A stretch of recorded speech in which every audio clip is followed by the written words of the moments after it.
This is the Air Check. The Air Check. The Air Check with Mike Lemons. The Air Check with Mike Lemons.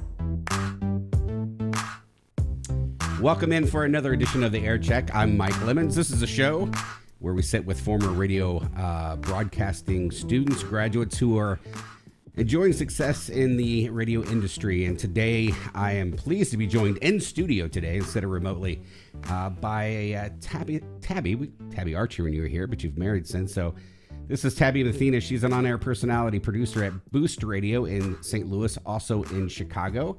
And we welcome her in now. Hi. How are you? I'm good. How are you? I'm pleasantly surprised that you're in studio. I'm so excited. I haven't seen you in a while, and it's great to see you. And I know. The first time we get to do one of these interviews with a student in studio, and the reason why is you're based here in the St. Louis market, although that you're in Chicago as well. So we'll talk about that in a second. But you were a student here. You left in 2016 is when you graduated, Yes. correct? We'll talk about your time here as well. But let's catch people up. We've done a few students who are in country radio. Mm-hmm. We've done another student who is out of radio now and a professional podcaster. We also did a student who's on several stations in many markets doing hit radio. And now we have someone who is on Boost. Tell us about Boost and what you do for them. It's positive hits and hip hop.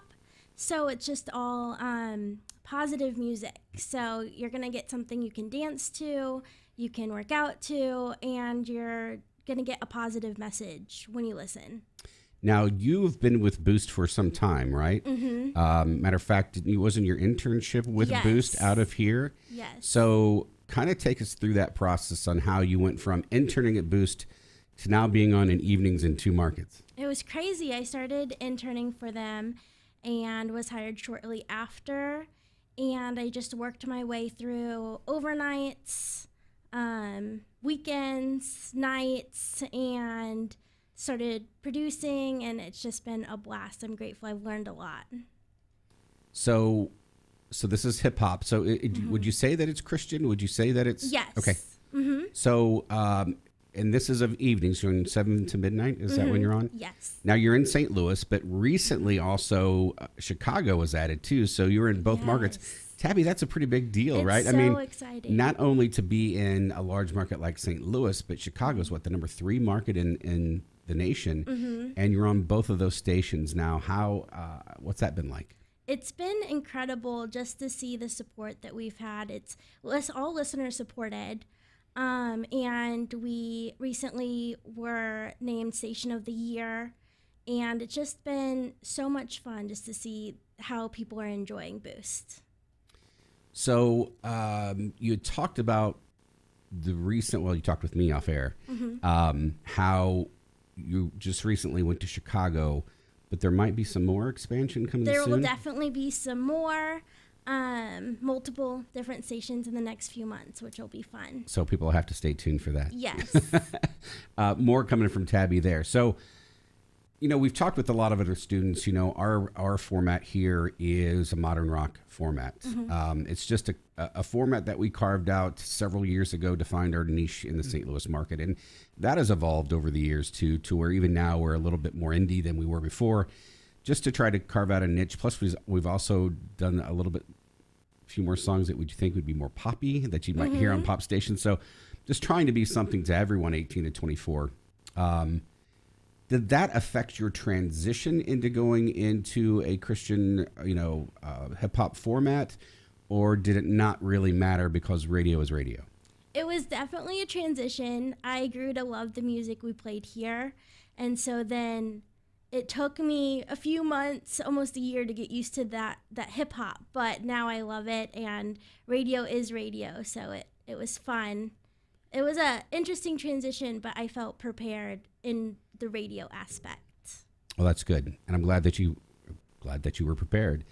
So COVID's had a big effect on a lot of people. I mean, everyone, the whole world, right? I mean, we're not alone in that. It has affected our business quite a bit in the fact that radio is really driven by promotions and concerts and things like that. How much of a struggle has that been for Boost and you at Boost?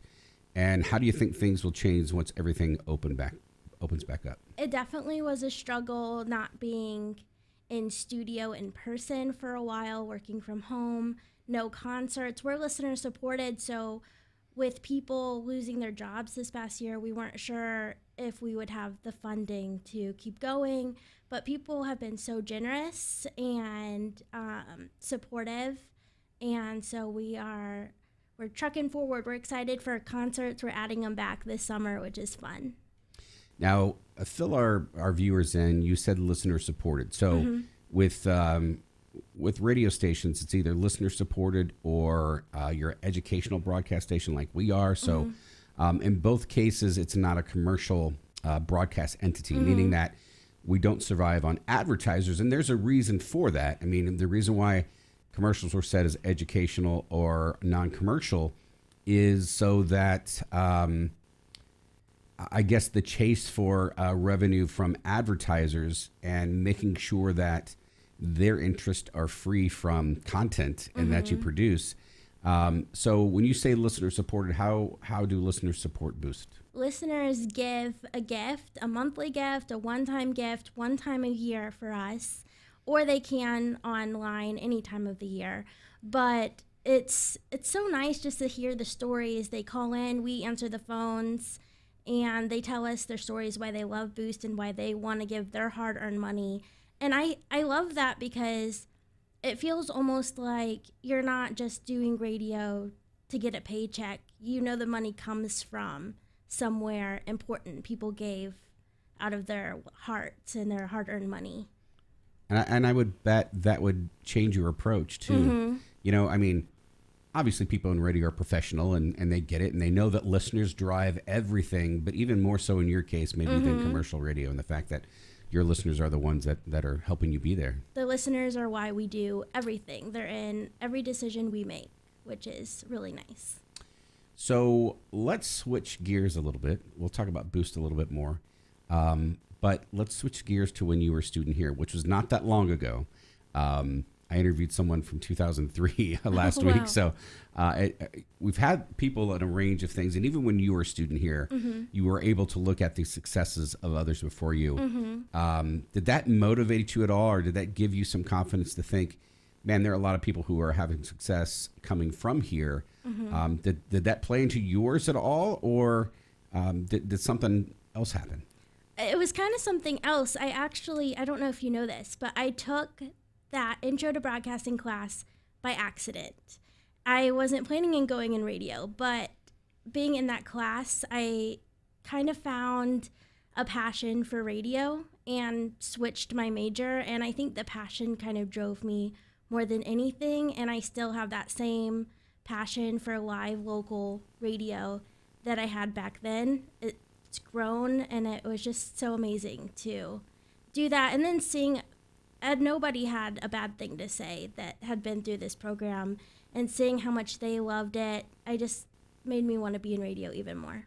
Now, I remember your class well. I remember one of your closest friends in the program and going through the program at the time.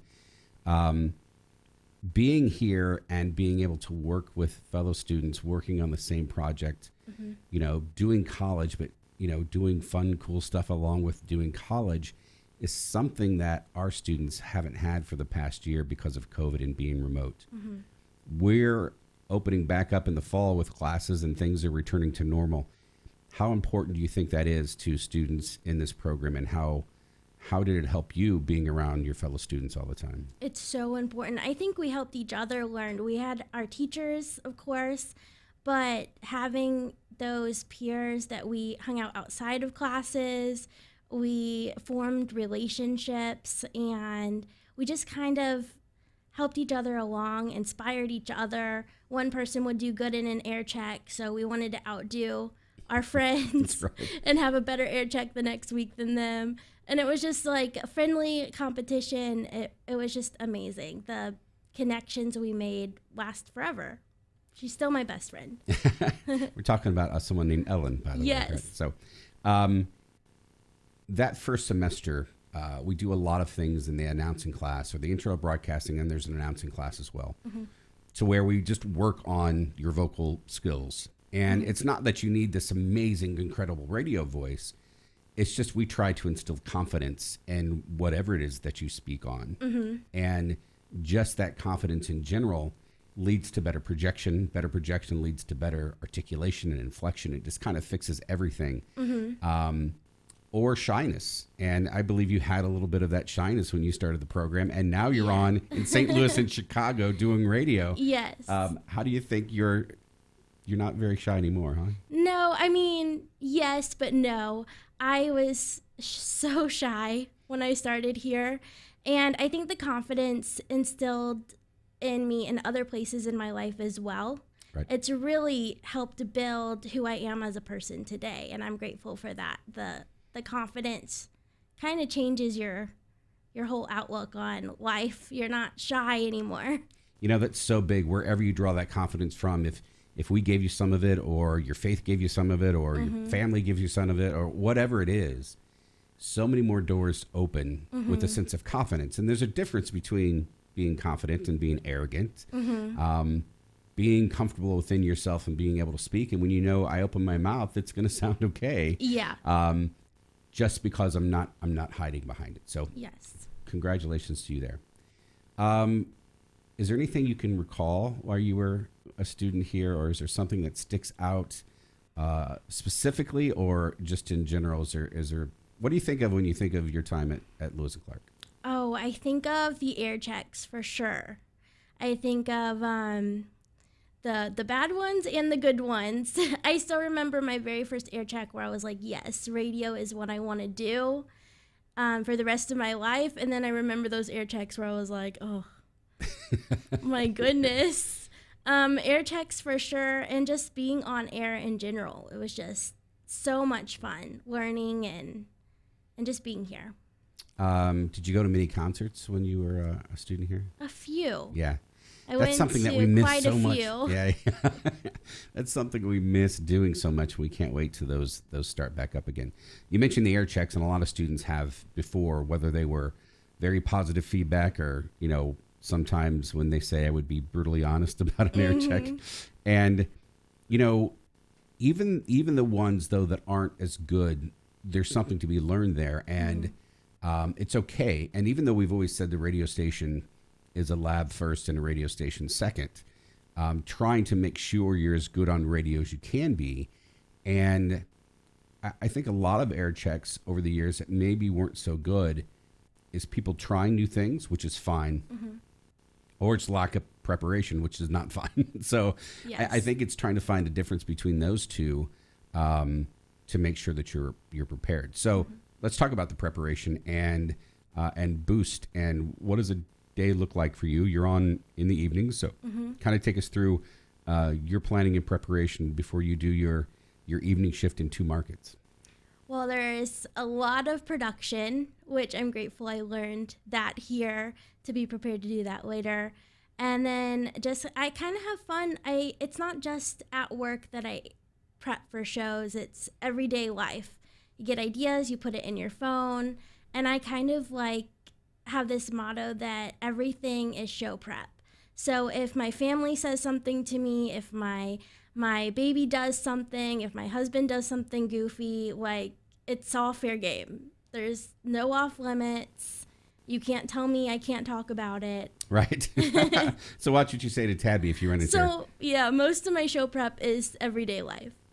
And that's so key, right? And in that first semester when you're going on air and we talk about developing ad lib, what is it that you're going to talk about?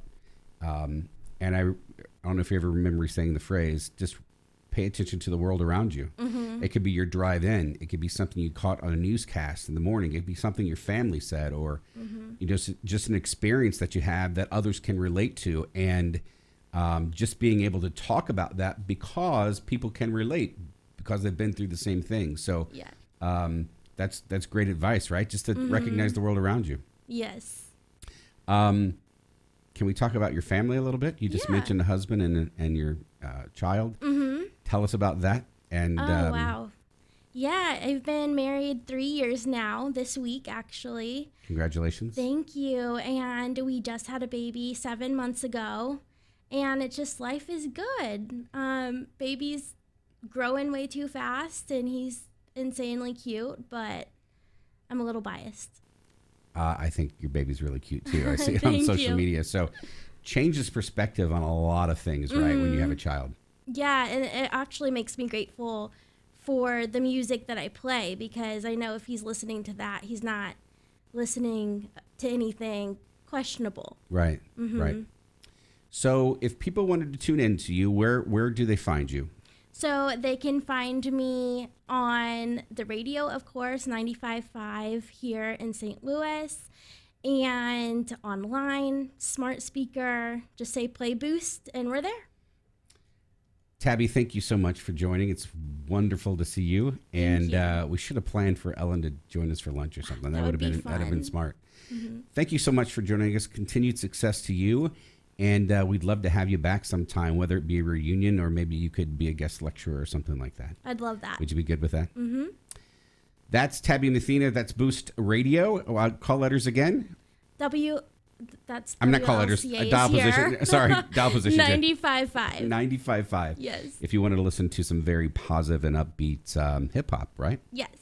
That's 95.5 Boost. That's Tabby and Athena, and you've been listening to the Air Check from Lewis and Clark Community College.